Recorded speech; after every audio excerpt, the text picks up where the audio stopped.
5 रोजेदार औरतें जन्नत में क्यों नहीं जाएंगी? रमज़ान में ये गलती मत करना। अस्सलामु अलैकुम भाइयों और बहनों, आज हम एक बहुत ही खतरनाक और हैरान कर देने वाली हकीकत पर बात करने वाले हैं। 5 ऐसी औरतें जो रोज़ा रखने के बावजूद जन्नत में नहीं जाएंगी।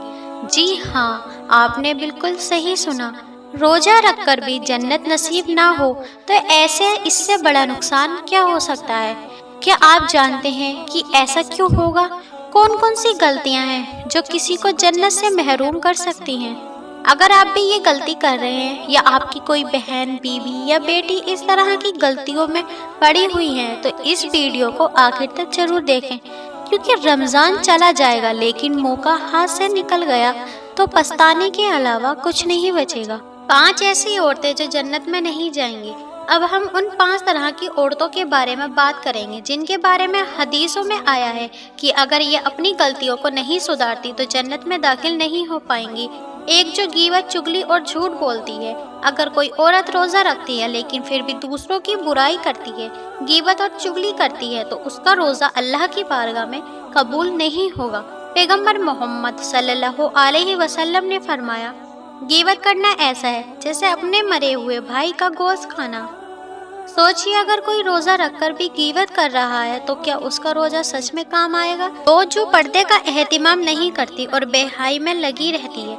इस्लाम में हया, शर्म और पर्दा को बहुत अहमियत दी गई है, लेकिन अगर कोई औरत रोजा रखकर भी गैर मरहम से बेपरवाह मिले, सोशल मीडिया पर बेहयाई भरी तस्वीरें डाले या ऐसे कपड़े पहने जो इस्लामी तालीमात के खिलाफ हो, तो ये भी जन्नत से महरूम करने वाली गलती है।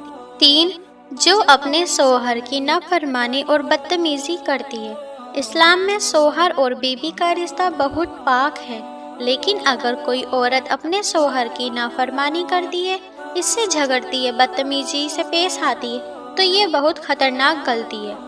हदीस में आता है, जो औरत अपने शौहर की नाफरमानी करती है, जब तक उसका शौहर उससे राजी ना हो जाए तब तक उसके अमाल इबादत कबूल नहीं होते।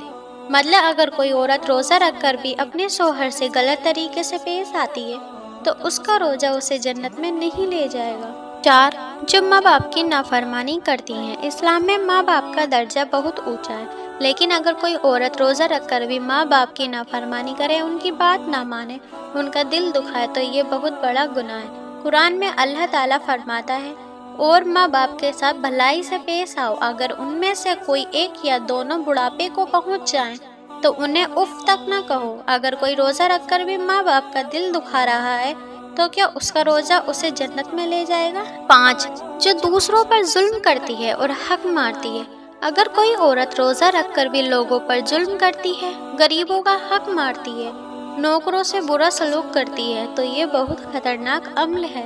रसूल अल्लाह सल्लल्लाहु अलैहि वसल्लम ने फरमाया, जिसने किसी का हक मारा, कयामत के दिन उसके अच्छे अमाल उस हक के बदले दे दिए जाएंगे। सोचिए, अगर रोज़ा रखकर भी हमारे अमाल ही नहीं बचेंगे तो जन्नत कैसे मिलेगी? आखिर में अब हमें क्या करना चाहिए? भाइयों और बहनों, अगर हम इन गलतियों में से किसी एक में भी पड़े हुए हैं तो हमें फौरन तौबा करनी चाहिए। रोज़ा सिर्फ भूखे प्यासे रहने का नाम नहीं है, बल्कि ये हमें गलतियों से दूर करने का एक जरिया है। अगर कोई रोज़ा रखकर भी गलत काम करता रहे तो अल्लाह ताला ऐसे लोगों के अमाल को नहीं कबूल करता। अल्लाह ताला हमें हिदायत दे कि हम रमज़ान को सही तरीके से गुजारें और जन्नत के हकदार बने। वीडियो को लाइक, शेयर और सब्सक्राइब करना मत भूलें। अगर आपको ये जानकारी पसंद आई तो इसे अपने घर वालों और दोस्तों के साथ शेयर करें, ताकि हर कोई अपनी गलतियों को सुधार सके और जन्नत की राह पर चल सके। अल्लाह हम सबको सही राह पर चलने की तौफीक दे।